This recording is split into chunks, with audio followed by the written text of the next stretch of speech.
Há histórias que à primeira vista parecem ser apenas contos infantis, cheios de magia, criaturas improváveis e finais reconfortantes. Mas com o tempo, quando a vida já nos feriu o bastante para compreendermos os símbolos, percebemos que algumas narrativas são espelhos disfarçados. O Mágico de Oz é uma dessas histórias. Sob a aparência de fantasia e inocência, esconde uma viagem interior, uma travessia pela consciência humana, seus medos, ilusões e descobertas. Dorothy não é apenas uma menina arrastada por um ciclone. Ela é a representação de todos nós quando somos arrancados do conforto da rotina e lançados em territórios desconhecidos de nós mesmos. O Kansas cinzento é a monotonia da vida segura, previsível, mas sem cor. Já Oz, com seus tons vibrantes e personagens estranhos, é o reflexo do inconsciente, o lugar onde tudo o que reprimimos ganha forma e nos convida a compreender quem realmente somos. Cada personagem que Dorothy encontra é um fragmento da própria alma humana. O espantalho, que anseia por um cérebro, encarna a busca por sentido e clareza. O lenhador de lata, que deseja um coração, representa a nostalgia de sentir de novo. E o leão, com sua covardia, revela o medo de enfrentar o que se é quando se vive à sombra do que esperam de nós. Oz, o suposto grande mágico, é um mito da solução externa, a crença de que algo ou alguém fora de nós poderá nos salvar, quando a verdade é que sempre tivemos o poder de voltar para casa. Mas o que é casa afinal? Talvez seja um instante em que nos reconhecemos inteiros, depois de percorrer o labirinto de nossas próprias ilusões. E é por isso que essa história não termina quando Dorothy desperta, ela apenas começa.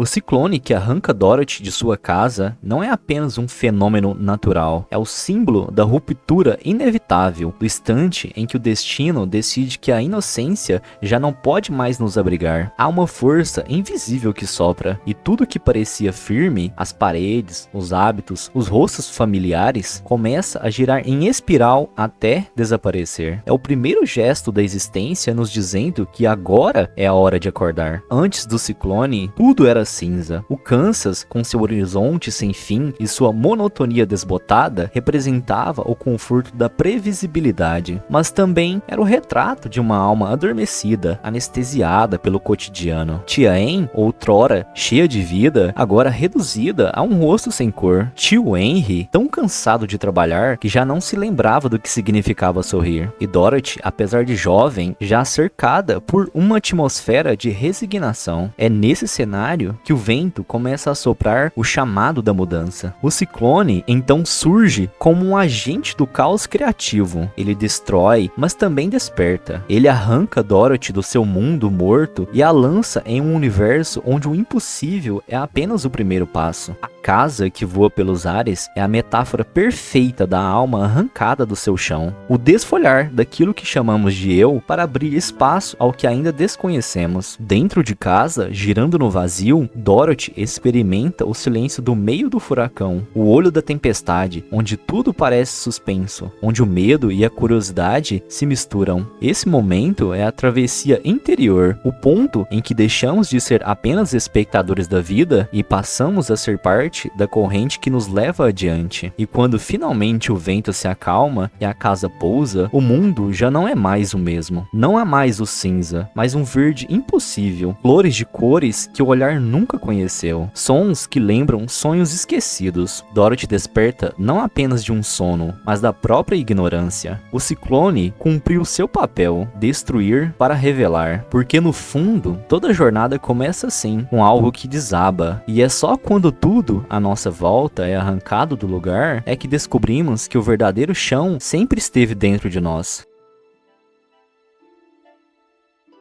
Quando Dorothy abre a porta e vê o novo mundo, algo dentro dela se dilata, como se os olhos aprendessem a enxergar pela primeira vez. O cinza do Kansas é substituído por cores que parecem respirar, por uma natureza que vibra com uma vida própria. É o instante da revelação, a passagem do real para o simbólico, da rotina para o encantamento. E mais do que isso, é o primeiro encontro com o outro lado, aquele território que existe entre o sonho e o despertar despertar, onde o inconsciente toma forma e fala conosco através de símbolos. Há sempre um momento na vida em que o conhecido já não basta, e como Dorothy, somos lançados em um lugar onde tudo parece novo e improvável, onde as regras que conhecíamos já não se aplicam. O campo verde, os frutos coloridos, as flores que cantam e os pequenos seres vestidos de azul, tudo é desproporcional, quase absurdo, e ainda assim profundamente verdadeiro. É assim que o maravilhoso se apresenta, não como uma fuga da realidade, mas como uma nova versão ampliada dela. Mas o encanto vem junto com o espanto. Dorothy, sem entender, é recebida como uma feiticeira. O povo estranho a chama de libertadora, e ela, sem saber, já é vista como um símbolo. É curioso como o destino nos empurra para papéis que nunca escolhemos, e antes que percebemos, já estamos dentro de uma narrativa maior que nós. Assim é a vida, um palco onde por vezes nos tornamos heróis ou vilões de causas que sequer compreendemos. O encontro com o maravilhoso é na verdade o início do autoconhecimento. Dorothy pensa estar apenas perdida num lugar mágico, mas o que se perdeu de fato foi a fronteira entre o que ela acreditava ser e o que ela pode ser. Cada cor daquele novo mundo é uma lembrança de que a vida pode ter intensidade. Cada criatura estranha é um reflexo das partes de si que ela nunca olhou. A beleza do novo mundo é um espelho, mostra o que existe de desperto dentro dela. Há também nesse encontro uma espécie de nostalgia secreta. Diante do deslumbramento, Dorothy ainda pensa em casa, no Kansas pálido, na tia Anne e no tio. O contraste é brutal. O coração quer permanecer onde é amado, mesmo que o lugar seja sem cor. É nesse conflito que nasce a consciência. O maravilhoso fascina, mas também inquieta. Ele revela possibilidades, mas exige desapego. Dorothy não entende tudo o que vê, e é justamente essa ignorância que a torna digna da travessia, porque só quem se permite se maravilhar pode realmente aprender. O encontro com o maravilhoso, afinal, é o primeiro passo da alma em direção ao mistério, e todo mistério começa com um olhar espantado diante do belo.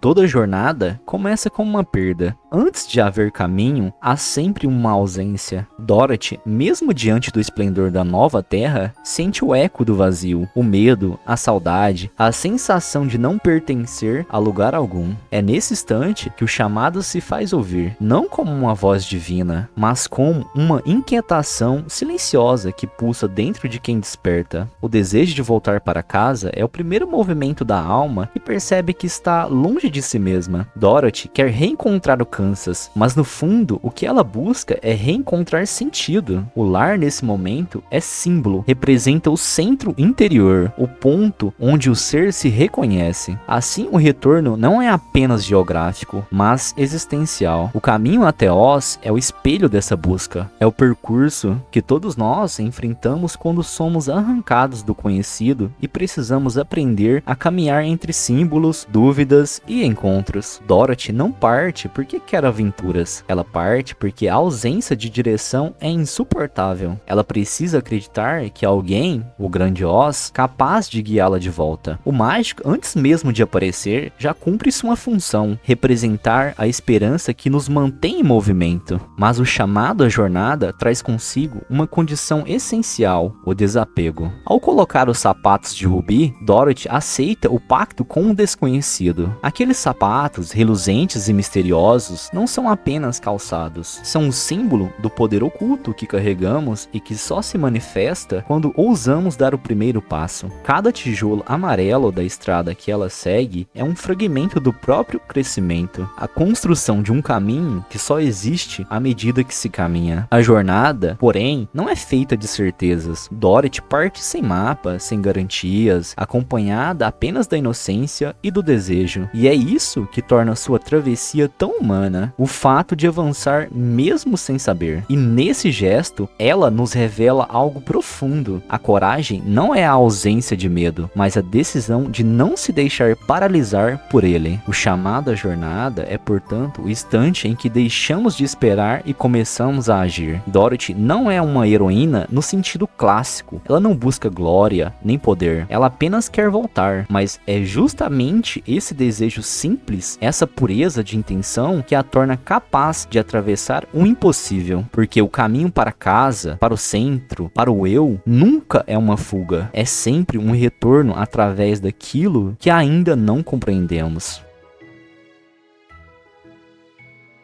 Quando Dorothy encontra o espantalho, pendurado num campo de milho, há algo de profundamente simbólico naquela imagem. Um corpo sem vida, suspenso entre a terra e o céu, feito para espantar o que se alimenta, o corvo, o pensamento, o instinto. Ele é uma figura de transição, uma alegoria da consciência que desperta sem saber o que é existir. Criado para parecer humano, mas sem ser, o espantalho é a imagem do ser que ainda não pensa, e por isso mesmo busca pensar. Seu desejo por um cérebro é a metáfora da mente humana em seu estado primordial, a ânsia de compreender o mundo. Ele não quer inteligência no sentido técnico, mas consciência. Ele quer a centelha que o faça compreender o sentido das coisas, o porquê de estar ali. E ironicamente, é justamente essa falta que o torna tão humano. Enquanto Dorothy representa a busca pelo lar, o espantalho encarna a busca pelo sentido, e talvez sejam, na verdade, a mesma coisa. Ele fala, sorri, tropeça e ri de si mesmo. Sua ingenuidade é desarmante, mas dentro dela há uma sabedoria que o próprio não enxerga. Ele acredita não ter cérebro, e assim é capaz de refletir, de questionar, de aprender. É a contradição viva entre o saber e o não saber. Um espelho de todos nós que vivemos acreditando que precisamos de algo externo para sermos completos, quando na verdade já o carregamos dentro. A relação entre Dorothy e o espantalho nasce desse reconhecimento mútuo. Ela o liberta da estaca, ele a acompanha no caminho. Há uma ternura silenciosa nesse gesto, quase uma parábola sobre a empatia. Libertar o outro é libertar a si mesma. Dorothy solta o espantalho do madeiro, mas no fundo é ela quem começa a se soltar das amarras do medo. O espantalho, imóvel no campo, esperava apenas um olhar que o visse, e por isso o nascimento do pensamento começa no encontro com o olhar do outro. Enquanto caminham, ele tropeça, cai, levanta e continua rindo. Há uma lição ali. O conhecimento não é um dom, é um processo de quedas. O espantalho, com seu corpo leve e sua cabeça de palha, aprende com a experiência, com o erro, com o próprio desajeito. É a pedagogia da vida aquela que não se ensina em livros, mas nas quedas do caminho. No fundo, o espantalho já possui o cérebro que tanto busca. Ele apenas não acredita. E talvez seja esse o verdadeiro dilema humano. Confundimos sabedoria com certeza e esquecemos que pensar é, antes de tudo, duvidar. Dorothy o acolhe, o escuta e segue ao lado dele, como quem reconhece na simplicidade do outro o reflexo da própria ignorância. E juntos caminham pela estrada amarela, dois aprendizes do mesmo mistério, o de viver sem saber, mas com coragem de seguir pensando.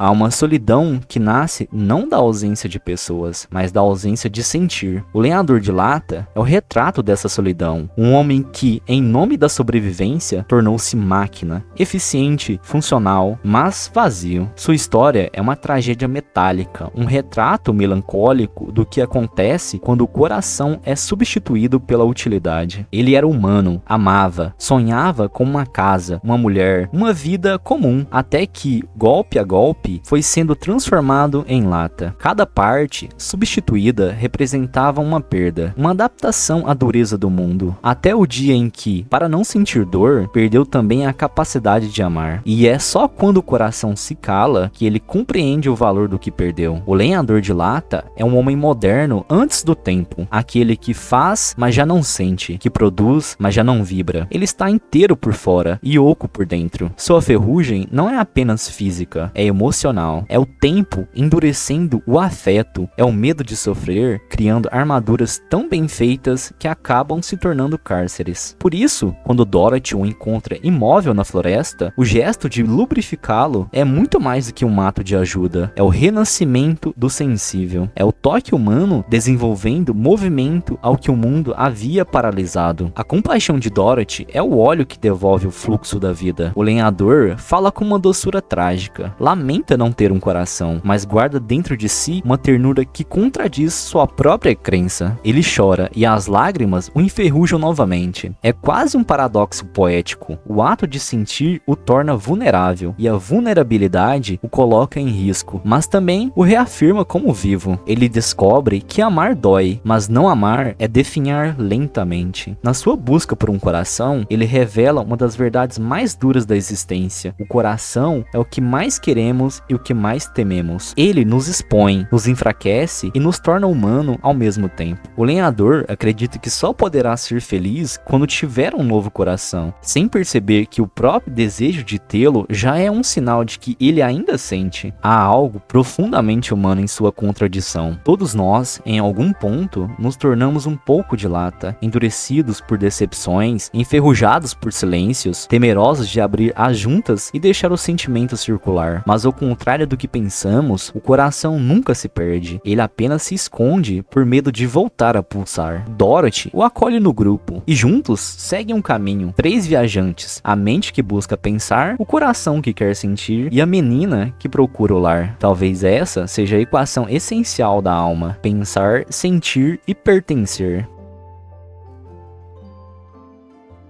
Quando o leão salta diante do grupo, rugindo e tentando reafirmar sua ferocidade, há algo de comovente naquela tentativa de parecer o que não se é. Sua força bruta é apenas uma máscara frágil, um disfarce para esconder o medo de decepcionar o próprio papel que o mundo lhe impôs. Ele é o rei dos animais, e justamente por isso não pode admitir a fragilidade. Seu título o aprisiona, sua reputação o acorrenta. Quantas vezes somos como ele? Quantas vezes rugimos para esconder o tremor da voz? O leão covarde é o espelho da alma que vive sob o peso da expectativa, aquela que aprendeu a performar coragem para não ser engolida pelo julgamento. Mas sob a juba dourada, o que há é uma criatura sensível, insegura, exausta de sustentar a própria imagem. Ao contrário do espantalho que buscava pensar e do lenhador que quer sentir, o leão buscava simplesmente ser, estar em paz com quem é, sem precisar provar nada para ninguém. Sua covardia não é falta de coragem, é medo de fracassar diante do olhar alheio. Ele teme o erro, o julgamento, a vulnerabilidade e, no entanto, a coragem verdadeira nasce exatamente ali, no lugar onde o medo vive. O encontro de Dorothy com o leão revela uma das mais belas tensões humanas, o conflito entre força e sensibilidade. A menina, pequena e indefesa, enfrenta a fera e o repreende, e nesse gesto o leão se desarma. O tapa que Dorothy lhe dá não é agressão, é libertação. É o toque da verdade sobre o orgulho. É o instante em que o rei descobre que pode ser frágil sem deixar ser digno. O leão chora, confessa sua covardia e se junta ao grupo. É um ato de humildade e, paradoxalmente, o mais corajoso que já cometeu. Admitir o medo é em si um gesto de bravura. A jornada o ensinará que a coragem não é a ausência de temor, mas a decisão de agir mesmo tremendo. A verdadeira força é silenciosa, nasce da consciência, não da imposição. Ele segue ao lado do espantalho, do lenhador e de Dorothy. 3 seres que, cada um à sua maneira, buscam parte de si mesmos. Juntos, formam um corpo simbólico, mente, coração, instinto e alma. E o leão que tanto se julgava menor é justamente o elo entre eles. Aquele que recorda que pensar e sentir não bastam se não houver a coragem de viver o que se pensa e se sente. O fardo da expectativa o acompanhará até o fim, como acompanha todos nós, mas a cada passo pela estrada amarela, ele compreende que ser corajoso não é rugir mais alto, é continuar andando, mesmo quando o medo caminha ao lado. E talvez a coragem mais pura seja essa: aceitar-se vulnerável no meio da própria travessia.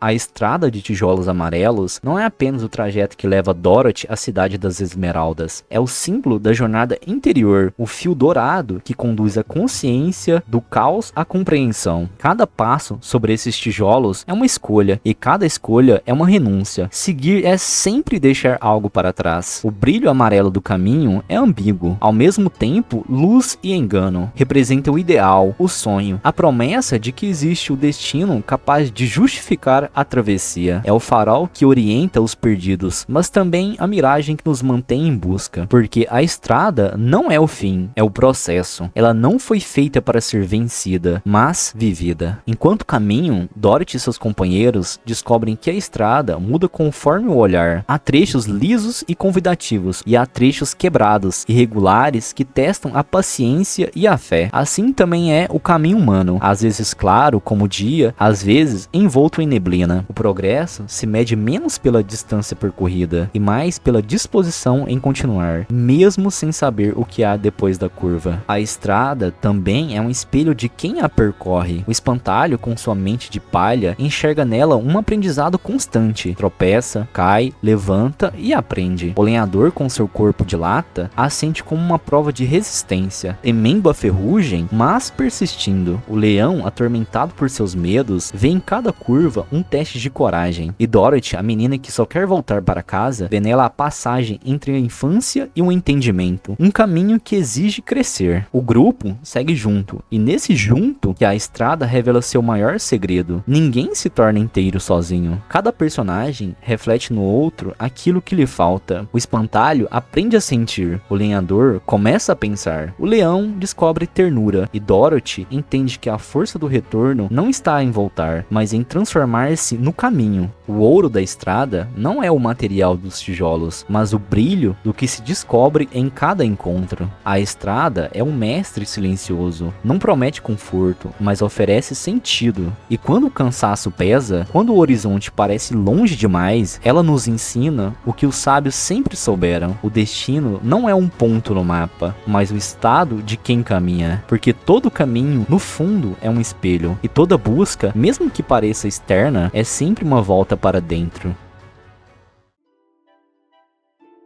Quando Dorothy e seus companheiros finalmente chegam à Cidade das Esmeraldas, há uma atmosfera de deslumbramento. Tudo brilha, tudo reluz, como se o próprio mundo tivesse sido polido para esconder as rachaduras da realidade. É o ápice da jornada externa, o momento em que as promessas parecem ao alcance das mãos. Mas como toda promessa de poder, há um truque por trás do véu. O brilho é apenas fachada. O mágico, afinal, não é tão mágico assim. A ilusão de Oz é a metáfora da busca humana por salvação externa, a eterna tendência de acreditar que existe alguém ou algo capaz de resolver por nós o que apenas o autoconhecimento pode curar. O homem comum, escondido atrás de máquinas e cortinas, representa o artifício do mundo, a autoridade, o sistema, o discurso, todos os mecanismos criados para manter viva a ilusão de que o poder está em outro lugar. Quando o véu cai e o Oz se revela apenas um homem, há uma quebra e uma revelação. A decepção inicial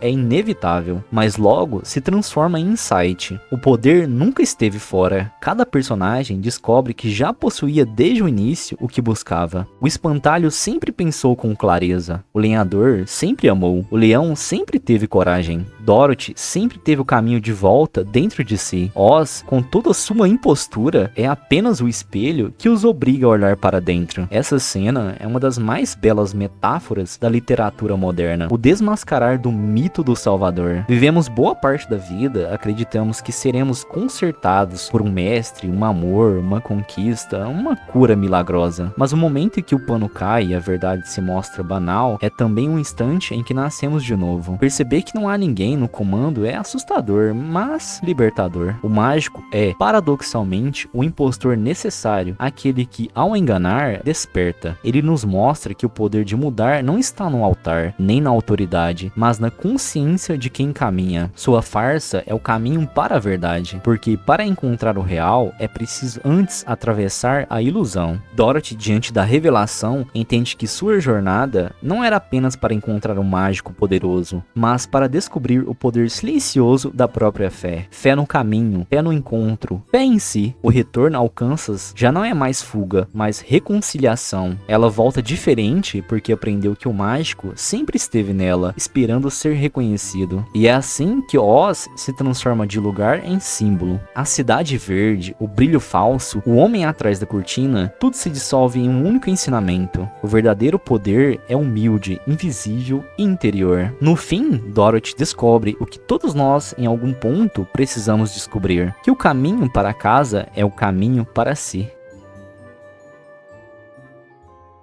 Toda jornada, por mais distante que vá, termina no ponto de partida, mas o retorno nunca é o mesmo, porque quem volta já não é aquele que partiu. Quando Dorothy desperta no Kansas, cercada por rostos conhecidos, há uma quietude que antes ela não percebia. O mundo ainda é cinza, o vento ainda sopra sobre as planícies, a vida ainda parece pequena, mas dentro dela algo mudou, e é essa mudança invisível que dá um novo sentido ao que parecia comum. O retorno de Dorothy é mais do que um reencontro, é uma reintegração. Depois de atravessar reinos, enfrentar medos e desmascarar ilusões, ela compreende que o extraordinário não está lá fora, mas na forma como se olha o que está ao redor. A fazenda pobre, o quarto simples, a tia cansada, tudo ganha uma dignidade silenciosa. O Kansas, que antes parecia prisão, agora é lar. E o lar, finalmente, não é apenas o lugar onde se mora, mas o espaço onde a alma repousa em si mesma. É curioso como o retorno em muitas histórias é o ponto mais discreto, quase um epílogo, mas na verdade é nele que se revela a essência da travessia, porque o verdadeiro aprendizado não se mede em conquistas, mas na capacidade de reconhecer o sagrado do cotidiano. Dorothy não volta com riquezas, nem com provas de sua aventura, ela volta com a consciência desperta, e é essa consciência que colore o cinza. O valor do simples nasce dessa percepção. A vida não precisa ser grandiosa para ser plena. O afeto, o cuidado, o gesto pequeno, são eles que sustentam o sentido. O que antes parecia falta, agora é essência. A simplicidade se revela como um refúgio da verdade, como o ponto de equilíbrio entre sonho e realidade. Dorothy descobre que o lar não é um lugar fixo, mas um estado de entendimento. Estar em casa é estar presente, inteiro, reconciliado com o próprio caminho. Há uma beleza silenciosa no final da história. Não há fogos, nem coroas, nem aplausos, apenas o retorno à normalidade. E paradoxalmente, é aí que está o milagre, porque a maturidade espiritual não é o clímax, é o cotidiano transformado. É perceber que o que se buscava estava sempre ali, esperando o olhar certo para ser visto. Dorothy fecha os olhos e o Kansas volta a ser o que sempre foi, mas ela agora carrega Oz dentro de si, o símbolo do mistério, da coragem, da ternura e do aprendizado. A estrada de tijolos amarelos se dissolveu no horizonte, mas o caminho permanece aberto, invisível no coração.